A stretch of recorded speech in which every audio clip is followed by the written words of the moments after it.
সাত খুনের ঘটনায় চাঞ্চল্যকর রহস্য উদ্ঘাটন। চাঁদপুরে হাইমচরে মেঘনা নদীতে সরবরাহকারী এমবি আল বাখেরা জাহাজের ৭ খুনের ঘটনায় পলাতক আকাশ মণ্ডল ওরফে ইরফানকে গ্রেপ্তার করেছে র্যাব। বাগেরহাটের চিতলমার এলাকা থেকে তাকে গ্রেপ্তার করা হয়। র্যাবের ভাষ্য, ইরফান জাহাজের ৭ খুনের ঘটনার সঙ্গে জড়িত।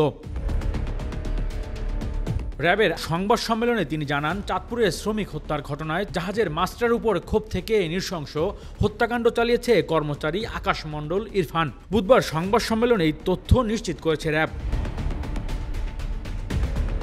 এদিকে জাহাজের খুনের ঘটনায় মঙ্গলবার রাতে চাঁদপুর হাইমচর থানায় মামলা করা হয়েছে। জাহাজের মালিক মাহবুব মুর্শেদ অজ্ঞাত আসামি করে মঙ্গলবার রাতে মামলাটি করেন। খুনের শিকার ব্যক্তিরা হলেন মাস্টার গোলাম কিবরিয়া, গ্রিজার মোহাম্মদ সজিবুল ইসলাম, লস্কর মোহাম্মদ মাজিদুল ইসলাম, সালাউদ্দিন, আমিনুল মুন্সি ও বাবুর্চি রানা কাজী। এছাড়া আহত হয়েছেন সুকানি মোহাম্মদ জুয়েল।